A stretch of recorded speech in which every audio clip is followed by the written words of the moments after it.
सबको मेरे चैनल के लिए स्वागत करती हूँ.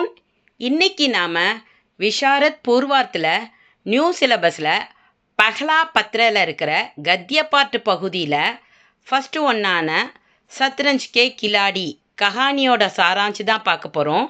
பிப்ரவரியிலேருந்து நியூ சிலபஸ் தான். ஆகஸ்ட்டில் நியூ சிலபஸும் கேட்பாங்க, ஓல்டு சிலபஸும் கேட்பாங்க. உங்களுக்கு எது கன்வீனியண்ட்டாக இருக்கோ அதை எழுதுங்க. अभी तक मेरे चैनल को सब्सक्राइब नहीं कीजिए तो जल्दी से सब्सक्राइब कीजिए और बेल आइकॉन दबा कीजिए.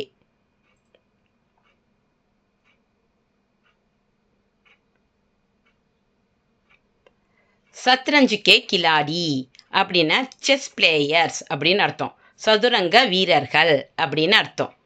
கஹானிகார் கா பரிச்சய, கதையாசிரியரோட அறிமுகம். சத்ரஞ்ச் கே கிலாடி கஹானி கா லேக்கக் முன்ஷி பிரேம்சந்த் ஹை. சத்ரஞ்ச் கே கிலாடி அப்படிங்கிற இந்த கதையோட ஆசிரியர் முன்ஷி பிரேம்சந்த். ஹிந்தி கதா சாகித்யமேன், ஹிந்தி கதை இலக்கியத்தில் பிரேம்சந்த் கி கஹானியான் அதிக் லோக்பிரிய ஹை, மிகவும் பிரசித்தி பெற்றது. பிரேம்சந்தோட கதைகள் மிகவும் பிரசித்தி பெற்றது. பிரேம்சந்த் நே லக்பக்னா கிட்டத்தட்ட, பிரேம்சந்த் கிட்டத்தட்ட 300 கஹானியா லிக்கி ஹைன், 300 கதைகள் எழுதியிருக்காரு. சத்ரஞ்ச் கே கிலாடி, இந்த சத்ரஞ்ச் கே கிலாடி அப்படிங்கிற இந்த கதை பிரேம்சந்த் ஜியோட இந்த கதை பிரேம்சந்திக்கு சர்வோத்தம் கஹானியான் மேன் ஏக் ஹை, மிகச் சிறந்த கதைகளுள் ஒன்றாக கருதப்படுகிறது. யஹான் உல்லேக்னிய ஹைக்கி, உல்லேக்னியன குறிப்பிடத்தக்க அப்படின்னு அர்த்தம். இங்கே குறிப்பிடுகிறார்கள் என்னவென்றால், ஸ்ரீ பிரேம்சந்த் ஹமாரி தக்ஷின் பாரத் ஹிந்தி பிரச்சார் சபா கே, அதாவது பிரேம்சந்த் ஜி தக்ஷின் பாரத் ஹிந்தி பிரச்சார் சபாவோட சதுர்த் தீக்ஷாந்த் சமாரோஹ் மேன் அப்படின்னா 4வது பட்டமளிப்பு விழாவில், அதாவது 1934 நடந்த 4வது பட்டமளிப்பு விழாவில் பிரேம்சந்த் ஜி முக்கிய அதிதிக்கே ரூப்பேன் பதாரே, முக்கிய விருந்தினராக கலந்து கொண்டு அவர் தீக்ஷாந்த் பாஷான் தியா, அந்த பட்டமளிப்பு விழாவில் உரையையும் நிகழ்த்தினார் அப்படின்னு இங்கே சொல்லியிருக்காங்க. கஹானிகா பரிச்சய, கதையோட அறிமுகம். இஸ் கஹானி மேன், இந்த கதையில் சத்ரஞ்ச் கே கேல்கோ விலாசித்தா, அதாவது சதுரங்க விளையாட்டை விலாசித்தா ஆடம்பரமானதாகவும், ஏவன் மற்றும் அகர்மண்யதா கா பிரதிக் மானா கயா ஹை, சோம்பேறித்தனமாகவும் அதாவது சொல்லியிருக்காரு. உஸ் சமய, ஏன்னா அந்த சமயத்தில் முகல் சாசன் கா பதன் ஹோ ரஹாத்தா, முகலாய ஆட்சி வீழ்ச்சி அடைஞ்சது. தத்தா மற்றும் ஈஸ்ட் இந்தியா கம்பெனி கா, அதாவது ஈஸ்ட் இந்தியா கம்பெனின்னா கிழக்கிந்திய கம்பெனின்னு அர்த்தம். கிழக்கிந்தியா கம்பெனி ஆதிபத்திய பட்தாஜா ரஹாத்தா, அதோட ஆதிக்கம் அதிகரித்து வந்தது. பாரதியோன் கே மன்சே ராஜநைத்திக் சேத்தனாக்கா லோப் ஹோ சுக்காத்தா, இந்தியர்களோட மனசில் அரசியல் சிந்தனையே இல்லாமல் இருந்தது. இஸ்கா வர்ணன் இஸ் கஹானி மேன்ஹை, இதையே இந்த கதையில் வர்ணிச்சிருக்காங்க. கஹானி கா சாராஞ்ச், கதையோட சுருக்கம். தற்காலின் பரிஸ்திதி, அப்போதைய நிலைமை. அவத் நவாப் வாஜித் அலி ஷாஹ், மன்னரோட பேரை நல்லா பார்த்துக்கங்க. அவத் நவாப் வாஜித் அலி ஷாஹ் கா சமயத்தா, இந்த அவத் நவாப் வாஷித் அலியோட நேரமாக இருந்தது. லக்னவ் ஷஹர் விலாசிதா மேன் டூபா ஹுவாத்தா, விலாசித்தான ஆடம்பரம், லக்னவ் நகரம் முழுவதும் ஆடம்பரத்தில் மூழ்கி இருந்துச்சு.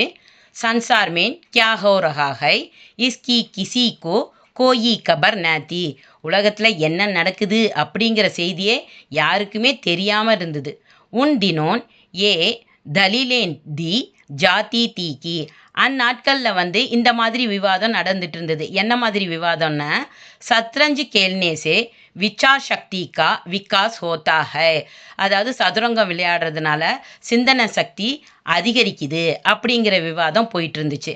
அதனால் லோக் சத்ரஞ்ச் அவுர் தாஷ்னா சீட்டாட்டம், மக்கள்லாம் சதுரங்கத்துலேயும் சீட்டாட்டு விளையாட்டத்துலேயும் கேல்னே மேன் அதிக் சமய व्यतीत करते थे அதிக நேரத்தை செலவிட்டு இருந்தாங்க. दो खिलाड़ी दोस्त 2 விளையாட்டு நண்பர்கள். லக்னௌ में 2 दोस्त थे அதே லக்னௌவில் வந்து 2 பேர் நண்பர்களாக இருந்தாங்க.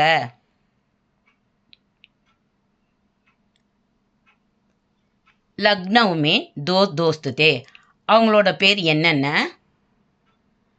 மிர்ஜா சஜாத் அலி ஒருத்தர் பேர் மிர்ஜா சஜாத் அலி और இன்னொருத்தர் பேர் மீர் ஷௌரன் அலி. दोनों के पास पैतृक जागीरें थी அதாவது 2 பேர்ட்டையுமே முன்னோர்கள் வச்சிருந்த சொத்து அதிகமாக இருந்தது. ஜீவிகாக்கி கோயி சிந்தா நேத்தி அதனால வாழ்க்கையை பற்றி அவங்களுக்கு கவலையே இல்லாமல் இருந்தது. दोनों दोस्त सुबह से शाम तक 2 பேருமே காலையிலேருந்து சாயங்காலம் வரைக்கும் சத்ரஞ்ச் கேல்னே में மஸ்த் ரஹே தே இந்த சதுரங்கம் விளையாடுறதுலேயே மும்முரமாக இருந்துக்கிட்டு இருப்பாங்க. மிர்ஜா சாஹப் கே घर में कोई बड़ा बूढ़ा न था மிர்ஜா சாஹப் வீட்டில் வேற கேட்குறதுக்கு பெரியவங்கன்னு யாருமே இல்லாமல் இருந்தாங்க. इसलिए எனவே சத்ரஞ்ச் கா கேல் உன்ஹின் கே घर पर கேலா ஜாத்தாத்தா அதனால் மிர்ஜா சாஹிப் வீட்டிலையே அந்த சதுரங்க விளையாட்டு விளையாண்டுட்டு இருந்தாங்க. பரந்து ஆனால் உன்கி பேகம் சாகிபாக்கோ ஏ பில்குல் பசந்த் நகிந்தா ஆனால் அவங்க மனைவி பேகம்க்கு வந்து இது சுத்தமாக பிடிக்கவே இல்லை. இவங்க 2 பேரும் கார்த்தாலேருந்து சாயந்தரம் முடிய இந்த சதுரங்கம் விளையாட்டு விளையாடுறது மிர்ஜா சாஹிப் மனைவிக்கு பிடிக்கவே இல்லை. நேதா वे रोज रोज अपने पति को समझाती एवं लताटी बीतीन தினைக்கும் தான் ஹஸ்பண்டுக்கிட்ட சண்டை போட்டுக்கிட்டும் எடுத்து சொல்லிக்கிட்டும் இருப்பாங்க சண்டை போட்டுட்டும் இருப்பாங்க. இஸ்கா கோயி அசர் மிர்ஜா சாஹப் பர் ந படா இதை பற்றி ஆனால் மிர்ஜா சாஹப் கொஞ்சம் கூட கவலையே படலை. தான் ஒய்ஃபு சொல்கிறாங்களே அப்படின்னு காதில் கூட வாங்கலை. பேகம் சாகிபாக்கோ மீர் சாஹிப் பர் பி குஸ்ஸாத்தா அவங்க ஒய்ஃபுக்கு வந்து இவர் மேலே மட்டும் இல்லை மீர் சாஹிப் மேலேயும் பயங்கர கோபம் ஏற்பட்டது. உன்கா மான்னா தாக்கி அவங்க என்ன நினச்சாங்கன்னா மீர் சாஹிப் கே காரன் ஹி மிர்ஜா சாஹப் சத்ரஞ்ச் கே கேல் மே டூபே ரஹத்தே ஹேன் மீர் சாஹிப் தான் ஹஸ்பண்ட் மிர்ஜா சாஹிப் வந்து எப்போ பார்த்தாலும் சதுரங்கம் விளையாட காரணம் அப்படிங்கிற கோபம் அவங்களுக்கு அதிகமாக இருந்தது.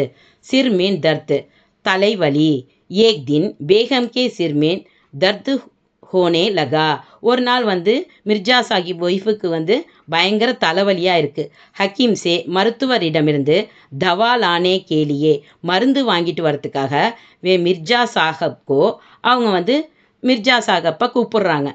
எனக்கு ரொம்ப தலைவலியாக இருக்குது அதனால் போய் மருத்துவர்கிட்ட போய் கொஞ்சம் மருந்து வாங்கிட்டு வாங்கன்னு கூப்பிடுறாங்க. புலா ரஹி தி வே खेल में इतने मस्त थे कि आने में बहुत देर कर दी அவர் ஆனால் விளையாட்டில் மூழ்கி இருந்ததுனால ரொம்ப நேரம் கழிச்சு வராரு. மிர்ஜா சாஹப் ने बेगम से अपनी देरी से आने का कारण மீர் சாஹப் கோ பத்தாயா மிர்ஜா சாஹப் என்ன பண்ணுறாரு தான் நேரமாக வந்ததுக்கான காரணம் வந்து மீர் சாஹிப் தான் அப்படின்னு சொல்லிடுறாரு. பேகம் தோ பெஹலே சேஹி மீர் சே கஃபாத்தி ஏற்கனவே அவங்க வந்து மீர் சாஹிப் மேலே ரொம்ப கோபமாக இருக்காங்க அதனால் இப்போ இன்னும் கோபம் அதிகரிக்குது. வே குஸ்ஸே மே திவான் கானே கி ஓர் பாஜி பலட் தி இப்போ என்ன பண்ணுறாங்க அவங்க லிவிங் ரூமில் இருக்கிற அந்த சதுரங்க காயெல்லாம் கண்ணாப்பின்னான்னு கலைச்சி விட்டுடுறாங்க கோவத்தில். சத்ரஞ்சுக்கு மொஹரேன் இதர் உதர் பிக்கர் கயி இப்போ இந்த சதுரங்க காயெல்லாம் இங்கேயும் அங்கேயும் சிதறி கிடக்குது. தர்வாஜா பி அந்தர் சே பந்த் கர்தியா உள்ளே போய் கதவியும் தாழ்பால் போட்டுடுறாங்க. பாகர் டெஹல்தே ஹுயே மீர் சாஹப்னே சம்ஜா லியா கி இப்போ வெளியில் நடந்துட்டு இருக்கிற மீர் சாஹப்க்கு இப்போ புரிய ஆரம்பிச்சிருது ஆஹா மிர்ஜா சாஹப் ஒய்ஃப் வந்து ரொம்ப கோவத்தில் இருக்காங்க அப்படின்னு. பேகம் சாகிபா அபி பகுத் குஸ்ஸே மேன் ஹை அவங்க ரொம்ப கோவத்தில் இருக்காங்க அப்படின்னு புரிஞ்சுக்கிறாரு. இஸ்லியே வே அப்னே கர்கி ஓர் சல் படே இதனால் அவர் மீர் சாஹிப் என்ன பண்ணுறாரு தான் வீட்டை நோக்கி போயிடுறாரு. மீர் கி பேகம் கி சால் இப்போ மீர் சாஹிப் வீட்டில் உள்ள அவங்க ஒய்ஃபு என்ன தந்திரம் பண்ணுறாங்கங்கிறத பார்க்க போகிறோம். अब मीर साहिब के घर में शतरंज का खेल चलने लगा இப்போ வந்து அவங்க வீட்டிலேருந்து அனுப்பிட்டாங்களா, இப்போ மீர் சாஹிப் வீட்டில் 2 பேரும் விளையாட ஆரம்பிக்கிறாங்க. மீர் சாஹப் கி பேகம் கோ ஏ அச்சா ந லகா. இது மீர் சாஹப் பேகம் அதாவது ஒய்ஃபுக்கும் சுத்தமாக இது பிடிக்கவே இல்லை. கிசி அஜ்ஞாத் காரன்வஷ் மீர் சாஹப் கோ கர் சே தூர் ஹி ரக்னா சாஹ்தி தி.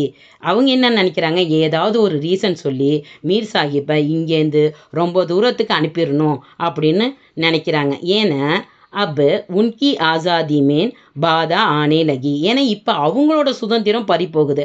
அதனால் அவங்க இவங்களை ஏதாவது சொல்லி எங்கேயாவது அனுப்பிடணும் அப்படின்னு நினைக்கிறாங்க. பேகம்னே ஏக் சால் சலி. அதனால் மீர் சாஹிப்போட ஒய்ஃபு வந்து ஒரு தந்திரம் பண்ணுறாங்க, அதாவது ஒரு ஐடியாவை யூஸ் படுத்துகிறாங்க.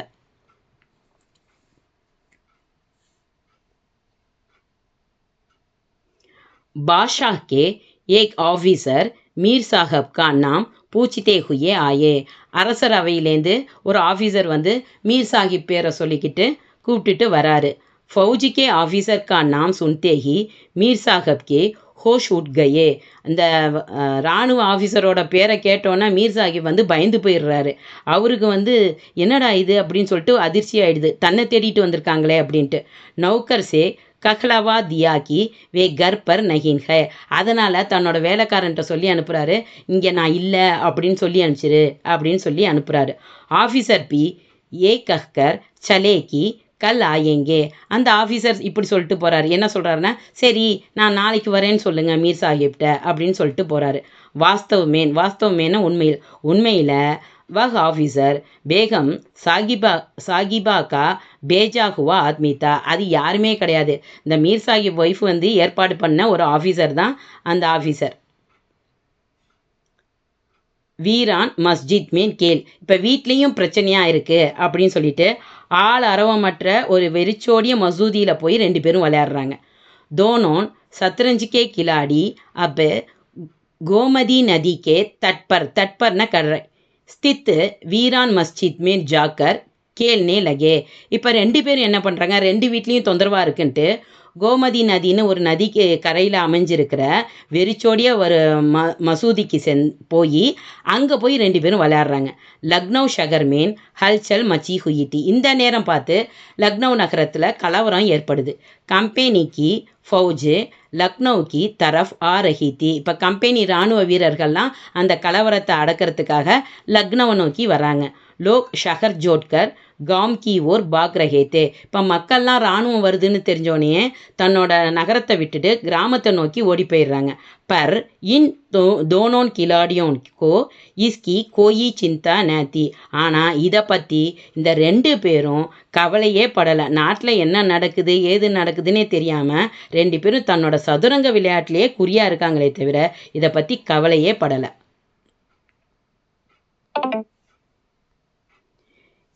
கேல் மேன் மிர்ஜா சாஹப் கி பாஜி கம்சோர் பட்னே லகீத்தே. இப்போ விளையாட்டில் மிர்ஜா சாஹப் வந்து பலவீனமாயிட்டே வராரு. வே 3 பாஜியான் ஹார் கயேத்தே. அவர் என்ன பண்ணுறாரு, விளையாட்டில் 3 முறை தோத்துடுறாரு. மீர் சாஹப் ஊன்ஹேன் கேள்னே கேலியே உக்ஸா ரகேத்தே. மீர் சாஹப் என்ன பண்ணுறாரு, அவரை விளையாடுறதுக்காக உற்சாகப்படுத்துகிறாரு.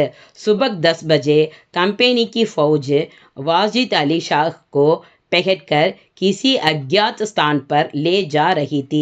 இந்த நேரம் பார்த்து 10 மணிக்கு கம்பெனி இராணுவ வீரர்கள் அந்த நாட்டு அரசரான அலி ஷாஹை வந்து பிடிச்சி தெரியாத ஏதோ ஒரு இடத்துக்கு அழைச்சிட்டு போகிறாங்க.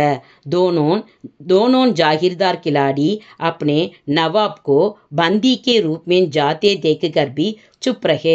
2 பேரும் விளையாட்டில் தான் இன்ட்ரெஸ்டாக இருக்காங்களே தவிர தன்னோட ராஜாவை அரெஸ்ட் பண்ணிட்டு போகிறாங்களே அதை தடுக்கணும் அப்படின்னு கூட நினைக்காம அதை பார்த்துக்கிட்டே அமைதியாக இருக்காங்க. சாரே லக்னோ ஷஹர்மேன் சன்னாடா சாயா ஹுவாத்தா. அதாவது இவங்க மட்டும் இல்லை, அந்த லக்னோ நகரம் பூராவுமே அமைதியாகவே இருக்காங்க. யாருமே கலவரப்படுத்தவே இல்லை. தன்னோட ராஜாவை அரெஸ்ட் பண்ணிட்டு போகிறாங்களேன்னு இவங்க 2 பேரும் கூட சண்டையும் போடாமல் அமைதியாக இருக்காங்க. கிசி நேபி ஃபௌஜுக்கா விரோத் நஹின் கியா. ஏன்னா யாருக்குமே இராணுவத்தை எதிர்க்க தைரியமே இல்லை. ஃபௌஜினே நிக்கல்தே ஹி கேல் ஃபிர் சே ஷுரு ஹோ கயா. ராஜாவை அரெஸ்ட் பண்ணிவிட்டு இராணுவம் போனோடனே திரும்பவும் இவங்க 2 பேரும் விளையாட ஆரம்பிச்சிடுறாங்க. ஏக் தூசரே பர் வார். 2 பேரும் ஒருத்தங்க சண்டை போட்டுக்கிறது. ஷாம் ஹோ கயி தி. இப்படியே விளையாண்டுட்டே இருக்கும்போது மாலை நேரம் ஆயிடுது. மிர்ஜா சாஹப் கே மன்மேன் பிரதிகார் கா பாவ் உக்ரதா. இப்போ மிர்ஜா சாஹப் வந்து 3 முறை தோத்ததுனால பழிவாங்கிற உணர்ச்சி அதிகமாயிடுது. கோயி ஹார் மானே கோ தயார் நேத்தா. 2 பேருமே தோல்வியை ஒத்துக்க தயாரா இல்லை. தோனோன் மேன் தக்ராரேன் பட்னே லகின். 2 பேரும் தகராறு பண்ணிக்கிறாங்க. வாத் விவாத் இத்தனா பட் கயாக்கி. 2 பேரும் அதாவது தகராறு பண்ணிக்க ஆரம்பிக்கும் போது அது பெருசாகிடுது. எவ்வளோ பெருசாகிடுதுன்னு காலி கலைஜ் நே மார்பீட் கா ரூப் லே லியா. 2 பேரும் வாய் சண்டை வந்து கை சண்டையாக மாறிடுது. 2 பேரும் கையால் அடிச்சுக்க ஆரம்பிச்சிடுறாங்க. தோனோன் தோஸ்தோனே 2 நண்பர்களும். இந்த இடத்த நல்லா பார்த்துக்கோங்க. காலி கலைஜ் அப்படின்னா வாய் சண்டை வந்து கை சண்டையாக மாறிடுது அப்படின்னு அர்த்தம். தோனோன் தோஸ்தோனே 2 நண்பர்களும் கமர்னு இடுப்பு, இடுப்பிலிருந்து தல்வாரே நிக்காலின். இது 2 பேரும் இடுப்பில் வாள் வச்சுருக்காங்க. 2 பேருமே எடுக்க ஆரம்பிச்சிடுறாங்க. தோனோனே வஹீன் தடப் கர் ஜானேன் தேதின். 2 பேருமே நல்லா அடிச்சுக்கிட்டு துடிக்க தங்களோட உயிரை விட்டுடுறாங்க.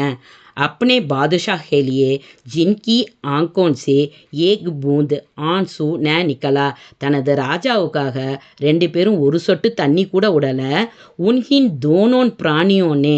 இந்த 2 பிராணிகளும் அப்படிங்கிறாரு பிரேம்சந்த். அவ்வளோ கேவலமாக 2 பேரும் தான் ராஜாவுக்காக உயிரை விடலை. சத்ரஞ்சுக்கே வஜீர் கி ரக்ஷாமேன் அப்பனே பிரான் தே தியே.